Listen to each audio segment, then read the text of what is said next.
Le médecin malgré lui.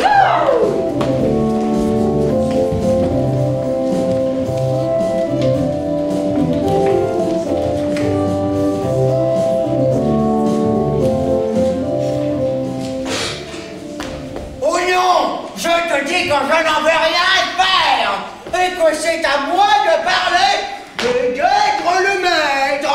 Et je te dis, moi, que je veux que tu vives à ma fantaisie. Et que je ne me suis point mariée avec toi pour souffrir tes fredaines. Oh, la grande fatigue que d'avoir une femme. Et qu'Aristote a bien raison quand il dit qu'une femme est pire qu'un démon.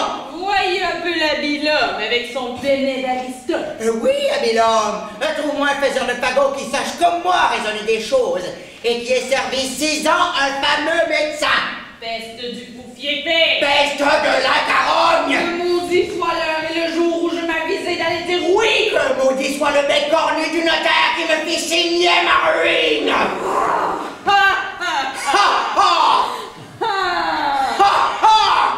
C'est bien à toi, vraiment, à te plaindre de cette affaire. Devrais-tu être un seul instant sans rendre grâce au ciel de m'avoir pour ta femme? Et méritais-tu d'épouser une personne comme moi? Oh, il est vrai que tu me fis trop d'honneur et que j'eus lieu de me louer la première nuit de nos noces. Oh, morbleu, il ne me fait point parler là-dessus. Oh, je dirais certaines choses. Quoi? Que dirais-tu? On passe. Laissons là ce chapitre. Il suffit que nous savons ce que nous savons et que tu fus bien heureuse de me trouver. Qu'appelles-tu bien heureuse de te trouver? Un homme qui me réduit à l'hôpital, un débauché, un traître qui me mange tout ce que j'ai. Tu as menti. J'en vois une partie. Qui me vend pièce à pièce tout ce qu'il y a dans le logis. C'est livre de ménage. Qui m'a ôté jusqu'au lit que j'avais. Oh, tu t'enlèveras plus tôt le matin. Et enfin, qui ne laisse aucun meuble dans toute la maison. On en déménage plus aisément. Et qui, du matin jusqu'au soir, ne fait que jouer, que boire. C'est pour ne me point ennuyer. Et que veux-tu pendant ce temps que je fasse avec ma famille? Oh, mais tout ce qui te plaira. J'ai 4 pauvres petits-enfants sur les bras. Mets-les à terre. Qui me demandent à toute heure du pain. Oh, donne-leur le fouet. Quand j'ai bien bu et bien mangé, je veux que tout le monde soit sous dans ma maison. Et tu prétends, ivrogne, que les choses sont toujours de même. Oh, ma femme, allons tout doucement, s'il vous plaît. Que j'endure éternellement tes insolences et tes débauches. Ne nous emportons point, ma femme. Et que je ne sache point trouver le moyen de te ranger à tour de bois. Ma femme, vous savez que je n'ai pas l'âme endurante et que j'ai le bras assez bon.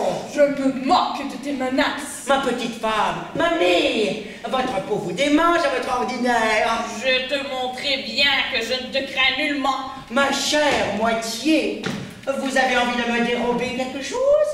Crois-tu que je m'épouvante de tes paroles? Oh, doux objet de mes vœux, je vous frotterai les oreilles.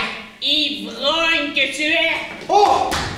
Oh, je vous battrai! Sac à va! Oh! Oh! Oh, je vous rasserai! Oh! Oh! Je vous étrillerai! Traître, Oh! insolent, trompeur, rage, coquin, pendant, Dieu, fripon, marron, voilà! Oh! Oh, vous en voulez donc! Voilà le vrai moyen de vous apaiser! Voilà! Fille! Qu'est-ce que oh, quelle infamie! Peste soit le coquin de battre ainsi sa femme! Allez, viens!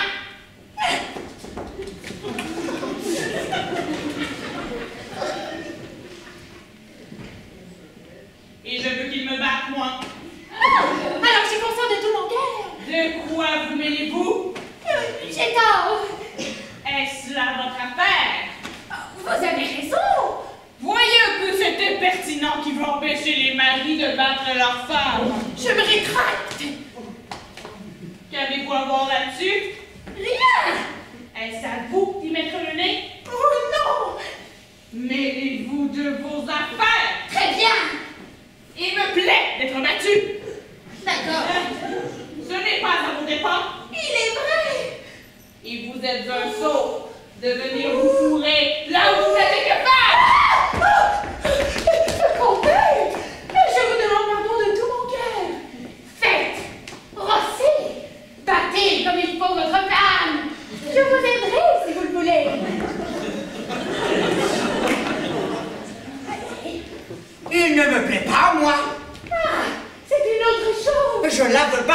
si je le veux, et ne la veux pas battre si je ne le veux pas. C'est ma femme, et non pas la vôtre. Sans doute. Vous n'avez rien à me commander. Très bien. Je n'ai que faire de votre aide. Très volontiers. Et vous êtes un sot de venir vous ingérer des affaires d'autrui. Oh, ça! Faisons la paix, tout ça. Oui, après m'avoir ainsi battu. Cela n'est rien, touche. Je ne veux pas. Ma Non. petite femme. Point. Oh. Allons, te dis-je. Je n'en ferai rien. Oh, viens. Non, je veux être en colère. Oh, fille, c'est une bagatelle. Allons. Laisse-moi là. Oh, viens, te dis-je. Tu m'as trop maltraité. Oh, je te demande pardon. Viens.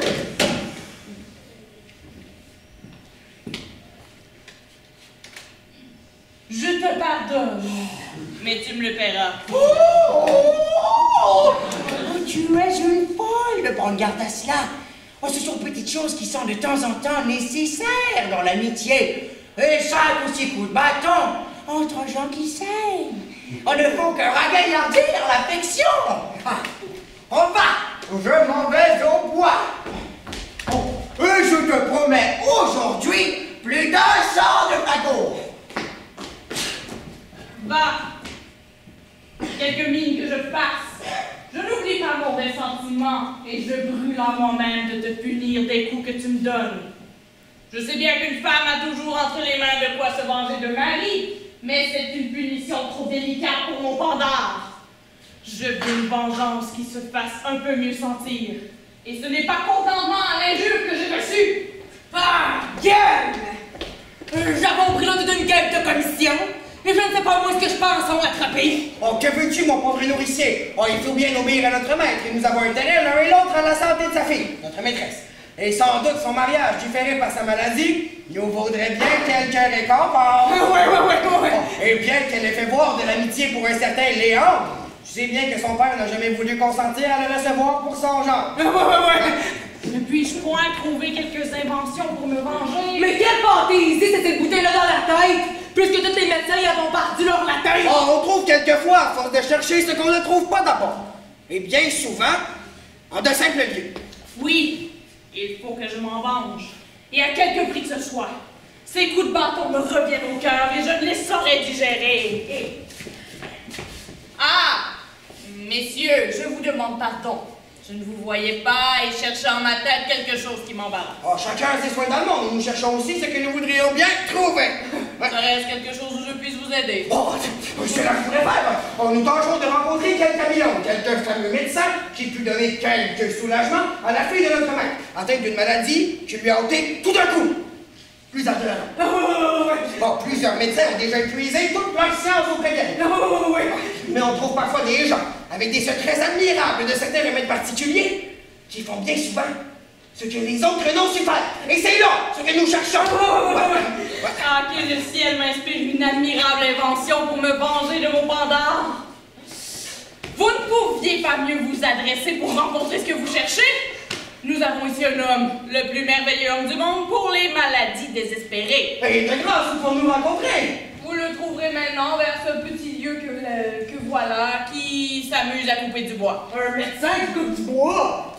C'est un homme extraordinaire, qui se plaît à cela, fantasque, bizarre, quinqueux, et que vous ne prendriez jamais pour ce qu'il est. Il va vêtu de façon extravagante, affecte parfois de paraître ignorant, et tient sa science enfermée. Bon, c'est une chose admirable que tous les grands hommes aient encore du caprice. Bon, quelques petits drains de folie, mais dans leur science. La folie de celui-ci est plus grande qu'on ne peut l'imaginer, car elle va parfois jusqu'à vouloir être battue pour demeurer d'accord de ses capacités.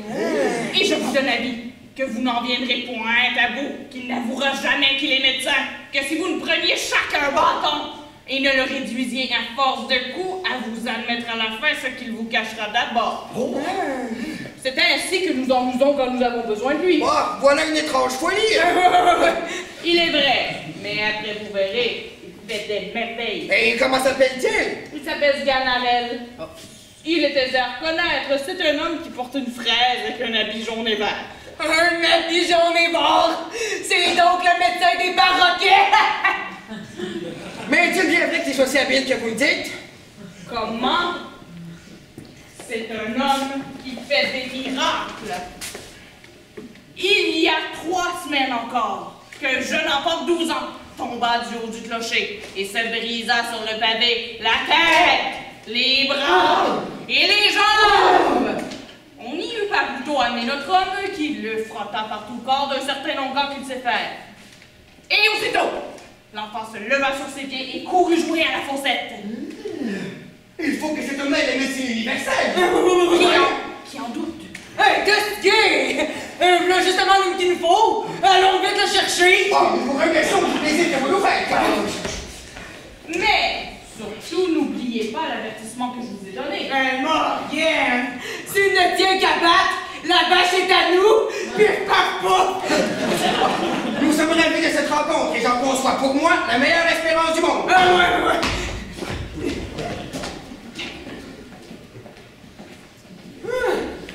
Mais où est-il?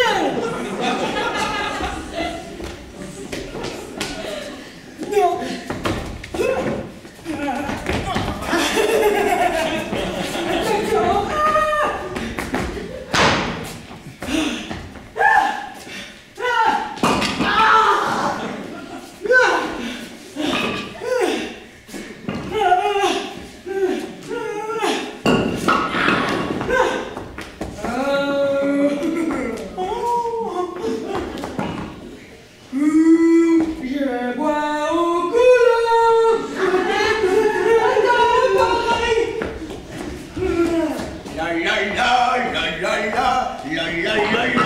D'accord.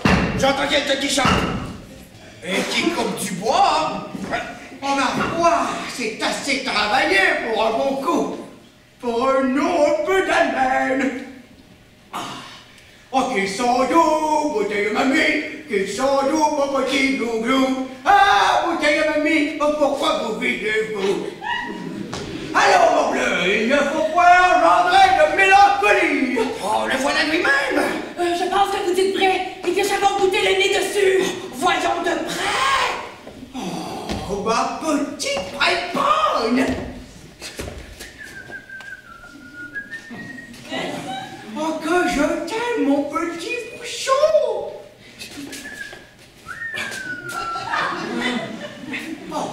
Oh, mon sort fera bien les jaloux aussi.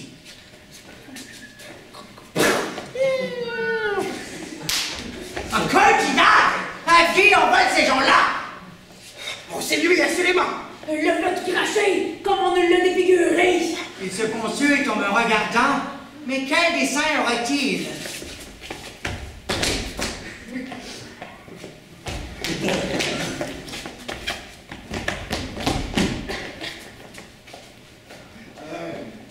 Monsieur, n'est-ce pas vous qui vous appelez Zénarège? Quoi?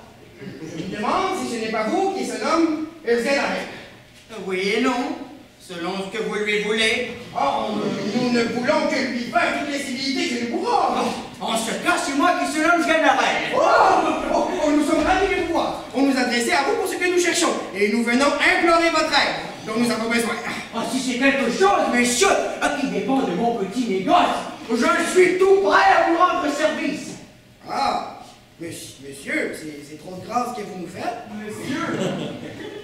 Et voilà des gens bien pleins de cérémonies. Oh, monsieur, il ne faut pas trouver étrange que nous venions à vous. Les habiles gens sont toujours recherchés. Nous sommes instruits de votre capacité. Oui, il est vrai, messieurs, que je suis le premier homme du monde pour faire des pagots. Monsieur, oh, je n'y épargne aucune chose. Il est fait d'une façon dont il n'y a rien à dire. Monsieur, ce n'est pas ça dont il est question. Oh, mais aussi, je les vends sans dissol. Ne pas vous prenez cela, s'il vous plaît. Je vous promets que je ne saurais les donner à moi.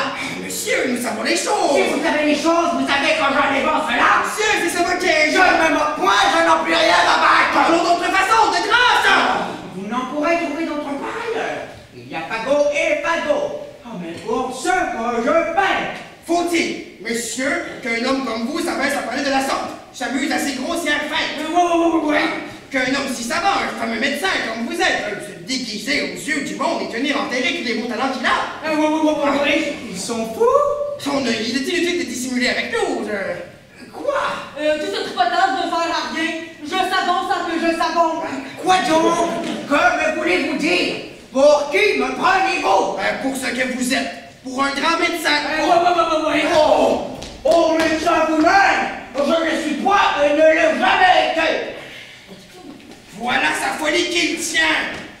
Monsieur, je vous prie d'avouer ce que vous êtes et n'en venons point, s'il vous plaît, à de fâcheuses extrémités. Oh, parbleu! Revenez-en à tout ce qui vous plaira. Je vais vous dire que je ne suis point médecin et ne sais ce que vous me voulez dire.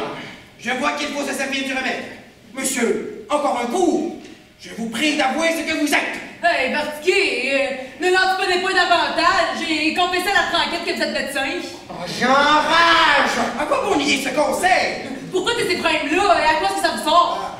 Messieurs, en un mot, autant qu'en 2000, je vous dis que je ne suis pas médecin. Vous n'êtes point médecin. Non! Vous n'êtes pas médecin. Non, vous dis-je! Puisque vous le voulez, il faut s'y résoudre.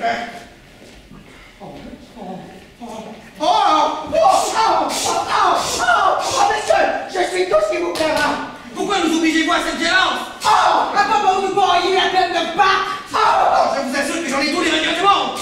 Et par masquer, j'en suis fâché, franchement. De grâce, est-ce pour rire? Ou c'est tout de vous extravaguer que je sois médecin? Il n'est pas vrai que vous soyez médecin. Mais non, la peste de métaux! Pourquoi vous ne vous rendez pas encore et vous nous défendez d'être médecin? Diable emporte si je le suis!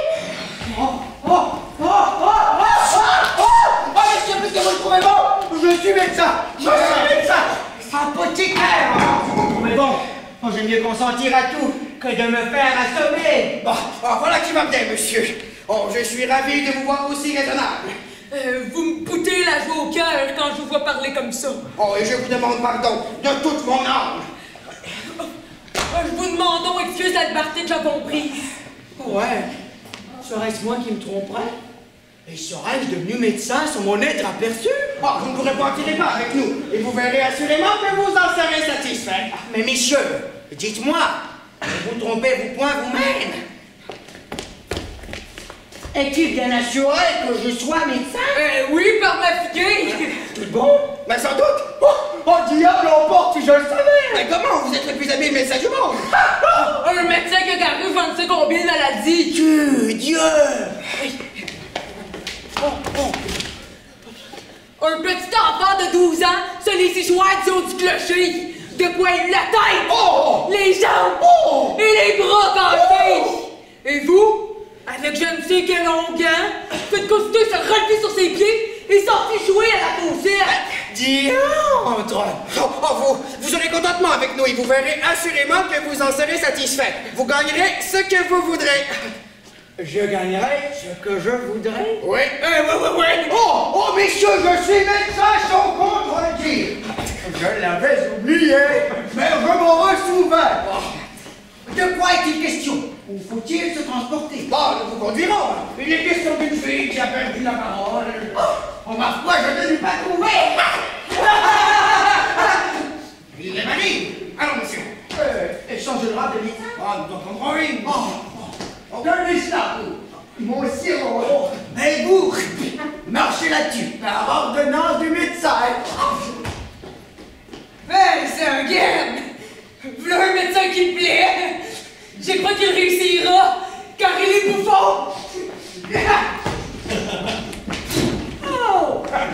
Je ne l'ai encore pas trouvé!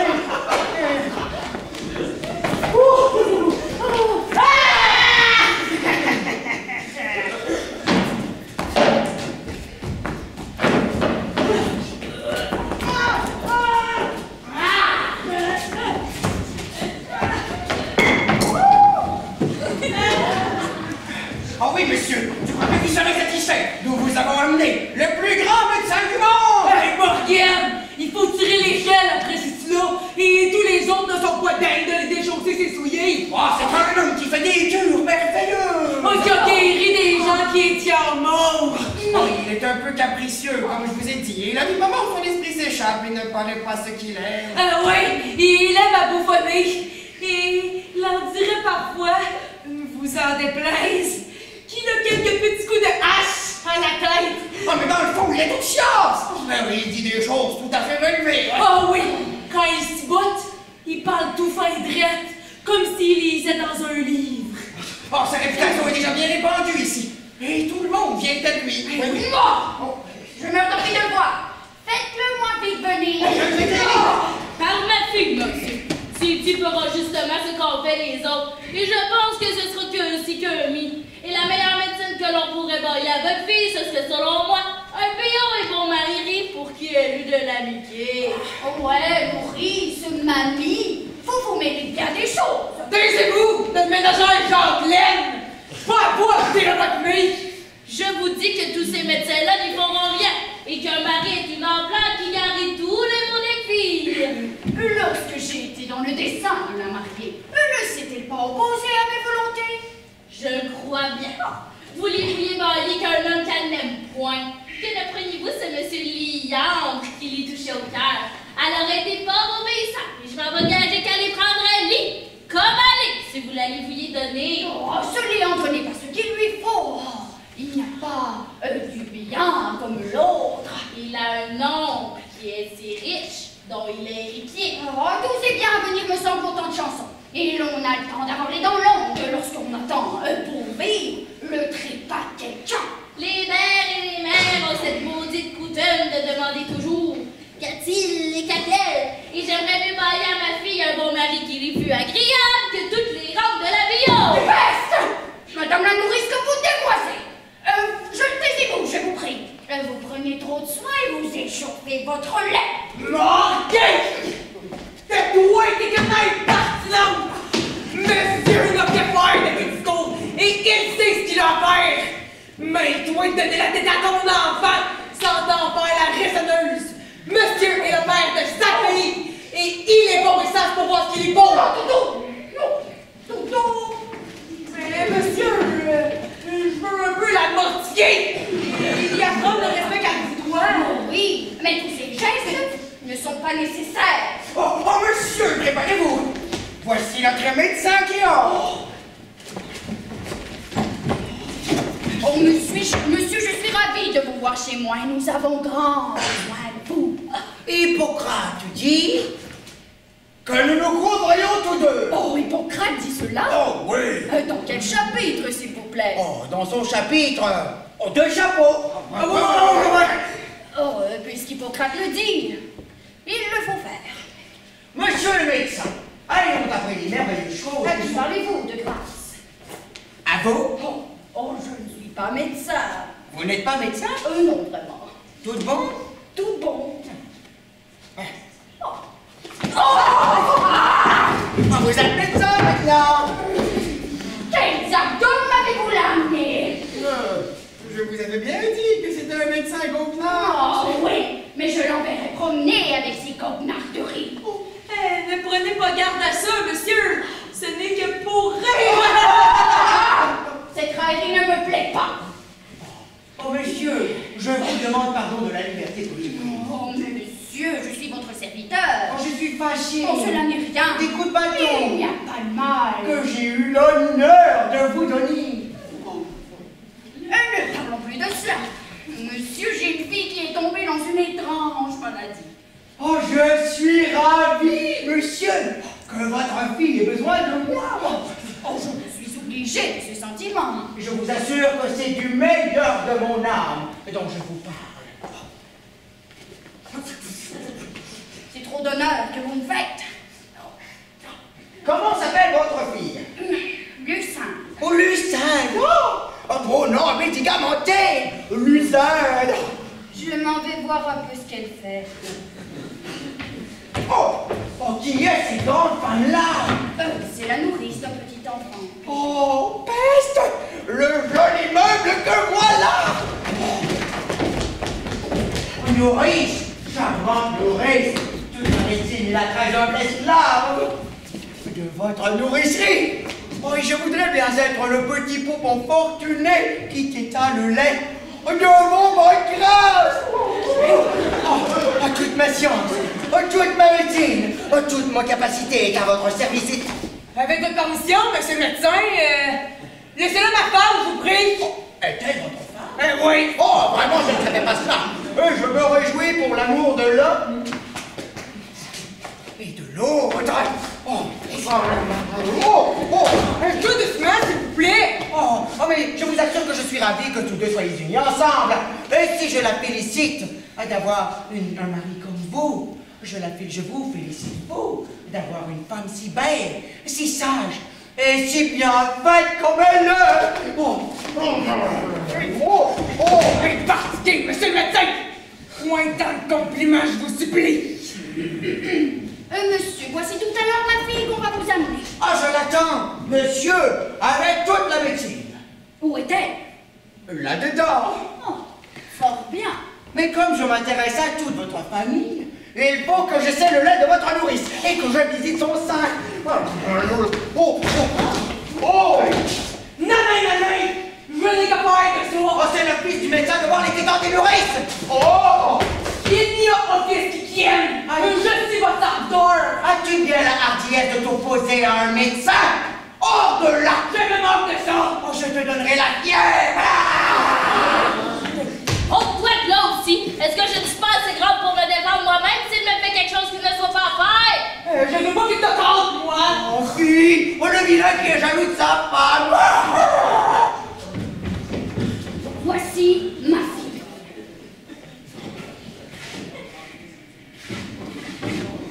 Est-ce là la malade? Oh, je n'ai qu'elle de fille et j'aurais tous les regrets du monde si elle venait à mourir. Oh, qu'elle s'en garde bien! Il ne faut pas qu'elle meure sans l'ordonnance du médecin! Allons, un siège.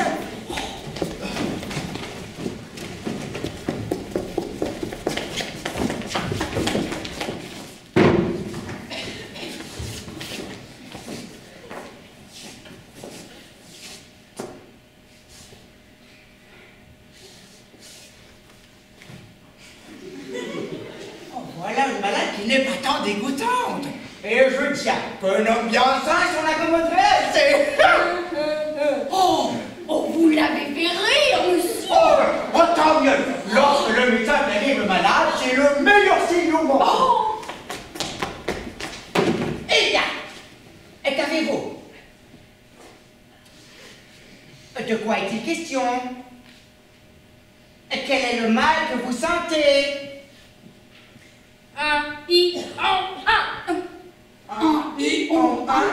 Que dites-vous?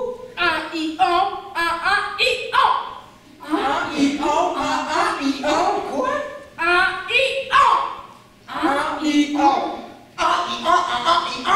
Oh, je ne vous entends point!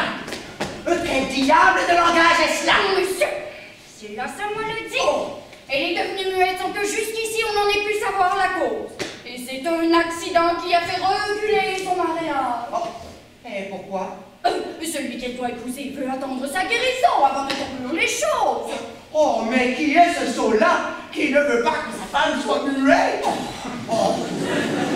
Plût à Dieu que la mienne eut cette maladie. Je me garderais bien de la vouloir guérir. Enfin, monsieur, nous vous prions d'employer tous vos soins pour la soulager de son mal. Ne vous mettez pas en peine. Dites-moi un peu, ce mal l'oppresse-t-il beaucoup? Oh oui, monsieur. Tant mieux.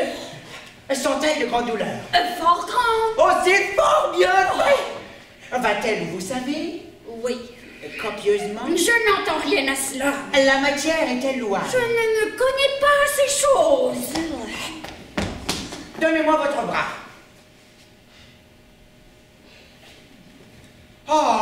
Voilà un pouls qui marque votre fille, hein? Muette!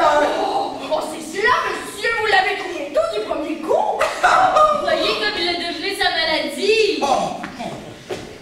Nous autres, grands médecins, nous connaissons d'abord les choses. Un ignorant aurait été embarrassé et vous eût été dire c'est ceci, c'est cela. Mais moi, je touche au but du premier coup. Je vous apprends que votre fille est muette. Oui, mais je voudrais bien que vous me puissiez dire d'où cela vient. Il n'y a rien de plus aisé. Cela vient de ce qu'elle a perdu la parole. Fort bien. Mais la cause, s'il vous plaît, qui fait qu'elle a perdu la parole. Tous nos meilleurs auteurs vous diront que c'est l'empêchement de l'action de sa langue. Mais encore, vos sentiments sur cet empêchement de l'action de la langue. Je tiens que cet empêchement de la langue, de l'action de sa langue, est causé par certaines humeurs. Nous autres grands savants appelons humeur pécante. Pécante, c'est-à-dire humeur piquante. D'autant plus que les vapeurs formées par les exhalaisons des influences élevant dans la région des maladies venant, pour ainsi dire, entendez-vous le latin? En aucune façon. Vous n'entendez pas le latin? Non. Capricia sattituram catalabus singularitas nominativo aequibus lamus bonus bona bonum. Oh, que l'ai-je étudié! La bilan que Ouais, c'est si bien que je n'y entends pas. Or, ces vapeurs dont je vous parle venant à passer du côté gauche, où est le foie, au côté droit, où est le cœur, il se trouve que le poumon, que nous nommons en latin armiane, ayant communication avec le cerveau, que nous nommons en grec nasmus, par le moyen de la veine cave, que nous nommons en hébreu courbillé. Il se trouve que ces vapeurs rencontrent en son chemin les dites vapeurs qui remplissent les ventricules du omoplate. Et parce que les dites vapeurs, comprenez bien ce raisonnement, je vous prie. Et parce que les dites vapeurs, qui ont une certaine malignité, qui est causée par l'âpreté des humeurs engendrées dans la concavité du diaphragme. Il se trouve que ces vapeurs.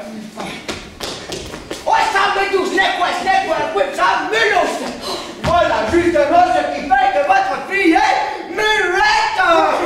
Qu'est-ce que c'est bien dit, le dame? Que neige la langue aussi bien pendue. On ne peut pas mieux raisonner. Sans doute. Il n'y a qu'une chose qui m'a choquée. C'est l'endroit du foie et du cœur. Il me semble que vous les placez autrement qu'ils ne le sont. Que le cœur est du côté gauche et le foie du côté droit. Oui, c'était autrefois ainsi. Mais nous avons changé tout cela. Et nous faisons maintenant la médecine d'une méthode toute nouvelle. Oh, c'est ce que je ne savais pas. Et je vous demande pardon de mon ignorance. Oh, vous vous moquez. Vous n'êtes pas obligé d'aussi habile que nous. Assurément. Mais monsieur, que croyez-vous qu'il faille faire à cette maladie? Ce que je crois qu'il faille faire. Oui. Mon avis est qu'on la remette sur son lit et qu'on lui fasse prendre pour remède une quantité de pain trempé dans du vin. Pourquoi cela, monsieur? Parce qu'il y a dans le pain et le vin mêlés ensemble une vertu sympathique qui fait parler. Ne voyez-vous pas qu'on donne autre chose aux perroquets et qu'ils apprennent à parler en mangeant de cela? Cela est vrai! Le grand homme! Oui! Quantité de pain et de vin! Je reviendrai le voir sur le soir en quel état elle sera. Doucement, vous. Monsieur, pour la nourrice à laquelle il faut que je fasse quelques remèdes. Qui? Moi? Je me porte le mieux du monde. Tant pis, nourrice, tant pis. C'est votre santé à craindre. Il ne sera pas mauvais de vous faire quelques petites saignées à milliards ou de vous donner quelques petits clistères, je le sais bien. Monsieur, voilà une mot que je ne comprends point. Pourquoi ça les fait saigner quand on n'a point de maladie? N'importe, la mode en est salutaire. Et comme on boit pour la soif à venir, il faut se faire aussi saigner pour la maladie à venir. Ma fille, je me moque de ça. Je ne veux pas vendre à mon corps une boutique d'apothicaire. Vous avez dit vos remèdes, mais nous saurons se mettre à la maison. Je vous donne le bon. Attendez un peu, s'il vous plaît. Que vous faites? Vous donnez de l'argent. Je n'en prendrai point. Monsieur. Point du tout. De grâce. Vous vous moquez. Ce n'est pas l'argent qui me fait agir. Je le crois. Cela est-il le poids? Oui, monsieur. L'intérêt ne me gouverne point. Je n'ai pas cette pensée. 1 et 1.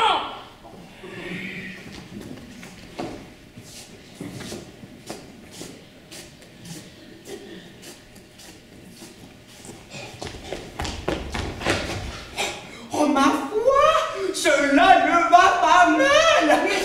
Il y a longtemps que je vous attends et je viens implorer votre assistance.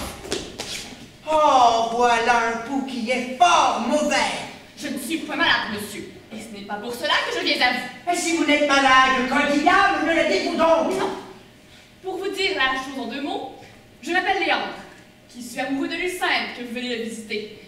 Et comme, par la mauvaise humeur d'un père, toutes sortes d'accès m'est fermé auprès d'elle, je me hasarde à vous prier de bien vouloir servir mon amour et me donner lieu d'exécuter un stratagème que j'ai trouvé pour pouvoir lui dire 2 mots d'où dépendent absolument mon bonheur et ma vie. Pour qui me prenez-vous? Monsieur, avec point de bruit. Vous êtes un impertinent. Monsieur, doucement. Un mal avisé. Grâce. Je vous apprendrai que je ne suis point comme à cela et que c'est une insolence extrême. Oh, que de vouloir m'employer.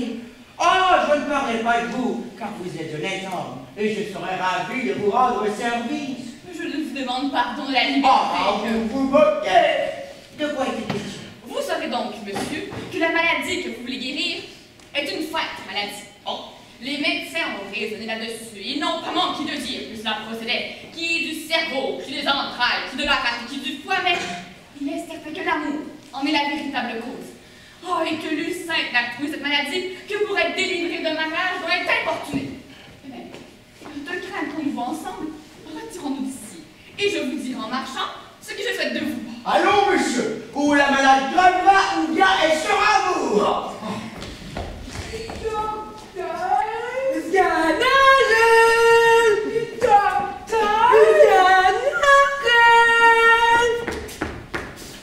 Non.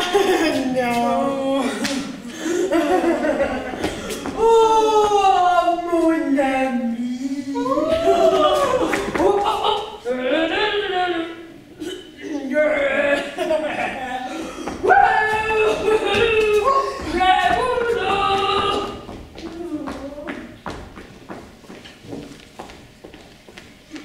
Il me semble que je suis pas mal ainsi pour un apothicaire.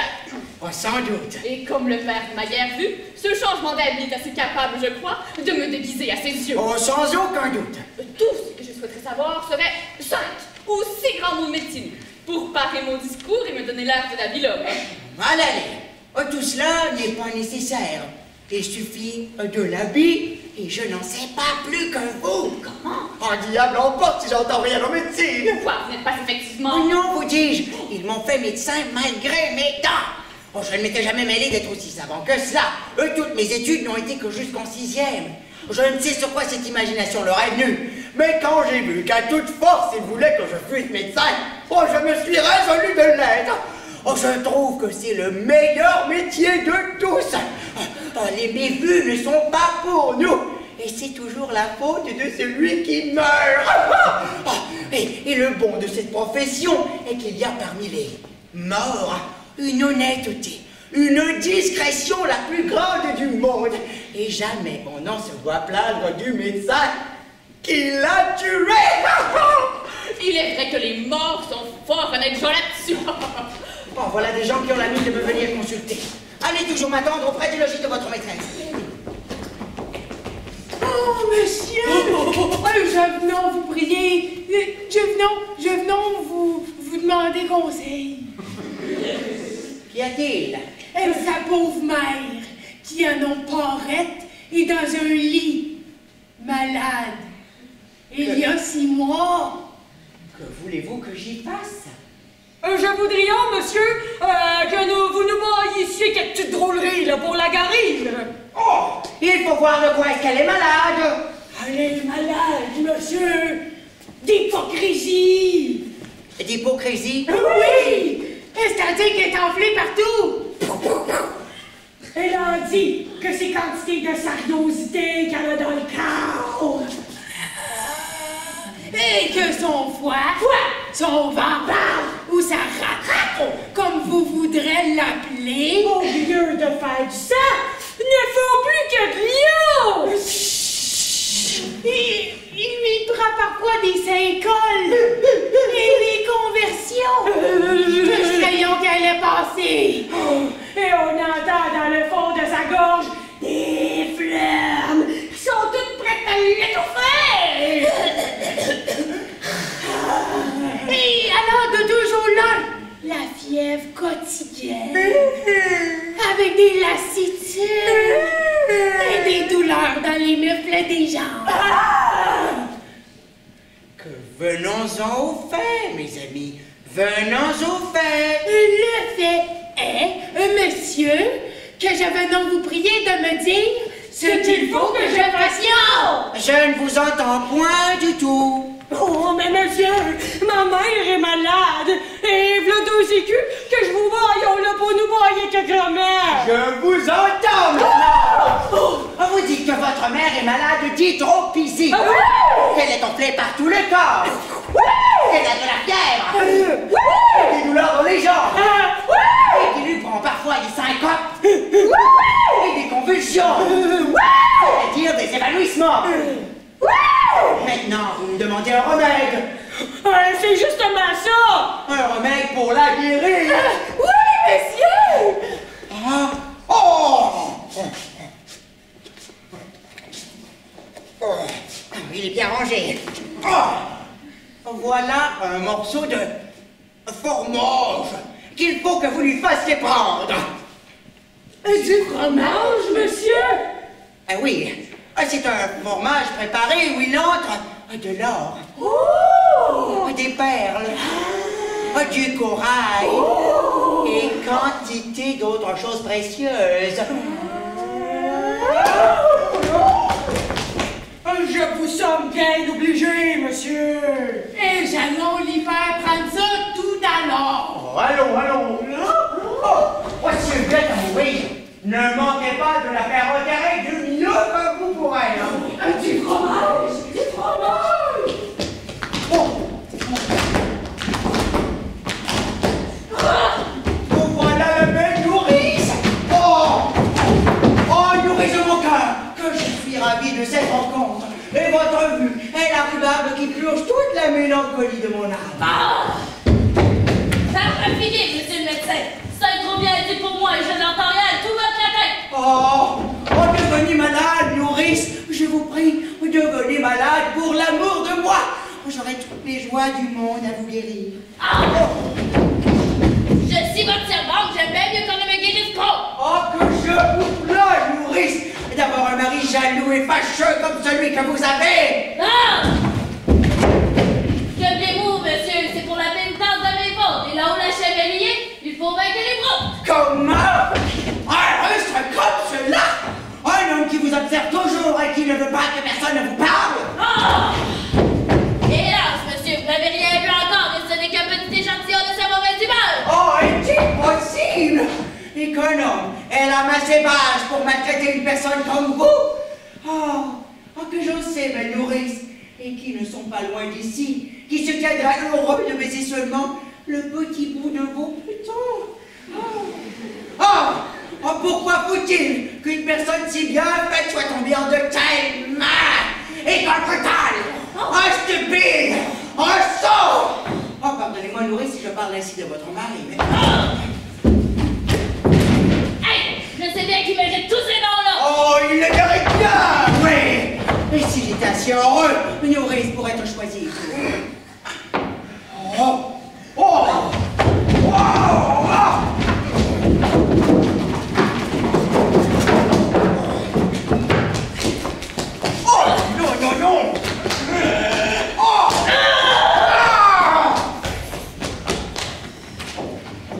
Oh là, qu'en as-tu point vu ici notre médecin? Oui! De par tous les diables, je l'ai vu! Et ma femme aussi! Et où est-ce donc qu'il peut être? Je ne sais pas! Mais je voudrais qu'il fût à tous les gables! Oh, monsieur, je demandais où vous étiez. J'étais en train de m'amuser dans votre jardin, à expulser les superflus de la boisson. Comment se porte malade? Un peu plus mal depuis votre remède. Tant mieux! Ceci qu'il opère. Oh oui, mais je crains qu'en opérant, il ne l'étouffe. Ne vous mettez pas en peine. J'ai des remèdes qui se moquent de tout. Je l'attends à l'agonie. Oh, qui est cet homme-là que vous amenez? C'est un apothicaire. Je vous entends. Votre fille en aura besoin. Là, votre fille qui veut un peu marcher.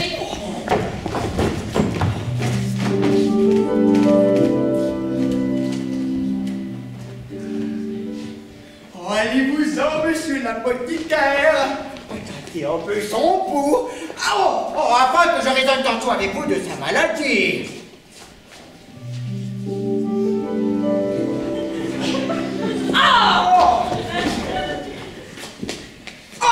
Oh, monsieur! Oh, c'est une subtile question et une grande question entre les doctes, à savoir si les femmes sont plus faciles à guérir que les hommes. Je vais vous prier d'écouter ceci, s'il vous plaît. Les uns disent que non, les autres disent que oui. Et moi, je dis que oui et non. On voit que l'inégalité de leur opinion dépend du mouvement oblique du cercle de la Lune. Non! Je ne suis point du tout capable de changer de sentiment! Voilà ma fille qui parle. Aux grandes vertus du remède. Oh, admirable médecin. Oh, que je vous suis obligée de cette guérison merveilleuse. Et que puis-je faire pour vous après un tel service? Voilà une maladie qui m'a donné bien la peine. Oui, mon père, j'ai recouvré la parole. Mais je l'ai recouvré pour vous dire que je n'aurai jamais d'autre époux que Léandre. Et que c'est inutilement que vous vouliez me donner un race. Non, mais... Rien ne peut ébranler la résolution que j'ai prise. Tous vos discours ne serviront de rien. J'ai une puissance maternelle qui me puisse obliger à me marier malgré moi. Vous avez beau faire tous vos efforts, mon cœur ne saurait se soumettre à cette tyrannie. Et je me jetterai plutôt dans un courant que d'épouser un homme que je n'aime point. Non! En aucune façon. Point à faire, vous perdez de temps. Je n'en ferai rien, c'est résolu. Quelle impétuosité de parole. Il n'y a pas moyen d'y résister. Monsieur, je vous prie de la faire devenir muette. C'est une chose qui m'est totalement impossible. Et tout ce que je puis faire pour votre service est de vous rendre sourd, si vous le voulez. Merci. Non!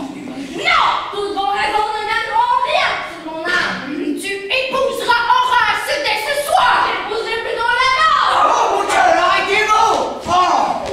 Laissez-moi médicamenter cette affaire. C'est une maladie qui la tient et je sais le remède qu'il y faut apporter. Est-il possible, monsieur, que vous puissiez aussi guérir cette maladie d'esprit? Oui, laissez-moi faire. C'est une maladie qui la tient et notre apothicaire nous servira dans cette tube. Vous voyez que l'ardeur qu'elle a pour ce Léandre est tout à fait contraire aux volontés du Père, et qu'il n'y a point de temps à perdre, que les humeurs sont fort aigries, et qu'il est nécessaire de trouver promptement un remède à ce mal qui pourrait empirer. Pour moi, je n'en vois qu'un seul. La fluide purgative. Peut-être fera-t-elle quelques petites difficultés à prendre ce remède, mais comme vous êtes un pilote dans votre profession, c'est à vous de l'y résoudre et de lui faire avaler la fluide purgative. Tandis que j'entretiendrai ici son père. Mais surtout, il n'y a point de temps à perdre. Au remède, vite! Au remède spécifique! Quelle est cette drogue, monsieur, que vous venez de dire? La fluide purgative. Il me semble que je ne l'ai jamais renommée. C'est une drogue dont on se sert dans les nécessités urgentes. Avez-vous jamais vu une insolence pareille à la sienne? Les filles sont quelquefois un peu têtues. Vous ne sauriez croire comme il est affolé de ce Léandre. La chaleur des sangs fait de cela dans les jeunes esprits. Pour moi, dès que j'ai eu découvert la violence de cet amour, j'ai su tenir toujours ma fille renfermée. Vous avez fait salement. Il serait arrivé quelques folies si j'avais souffert qu'il se fût Sans doute. Je crois qu'elle aurait été fille à s'en aller avec lui. C'est prudemment raisonné. Plus fin que vous, on n'est pas belle. Palsagen! Monsieur Briskin est à mort! Votre fille s'en est enfuie avec son lion! C'était lui qui était l'apothicaire! Et voilà monsieur le médecin qui a fait toute cette belle opération-là! Comment? M'assassiner de la façon? Alors un commissaire! Et qu'on empêche qu'il ne sorte! Traître! Je vous ferai punir par la justice! Monsieur le médecin, ne bougez de là seulement, vous serez pendu! Ah mon Dieu, que j'ai eu peine à trouver ce logis. Donnez-moi un peu des nouvelles du médecin que je vous ai donné. Le bloc va être pendu! Quoi? Mon mari pendu? Hélas, qu'a-t-il fait pour cela? Il a fait enlever la fille de notre maître! Hélas, mon cher mari, est-il bien vrai qu'on va te pendre? Tu vois bien. Faut-il que tu te laisses mourir en présence de tant de gens? Que veux-tu que j'y fasse? Encore, si tu avais acheté de couper notre bois, j'en prendrais quelques consolations. Oh, retire-toi de là! Oh, tu me fends le cœur! Non, je veux demeurer pour t'accompagner jusqu'à la mort. Et je ne quitterai point que je ne t'ai vu pendu. Oh! Un commissaire viendra bientôt, et l'on s'en va vous mettre en lieu où l'on me répondra. Oh. Hélas, cela ne peut-il point se changer en quelques petits coups de bâton? Oh, non, non! La justice en ordonnera. Oh, mais que vois-je? Monsieur, je vais faire paraître Léandre à vos yeux. Oh, et remettre Lucin dans votre pouvoir. Oh, nous avons eu des de prendre la fuite tous deux. Et de nous aller marier ensemble. Mais cette entreprise a fait place à un procédé plus honnête. Oh, je ne prétends point voler votre fille, et ce n'est que de votre main que je veux la recevoir.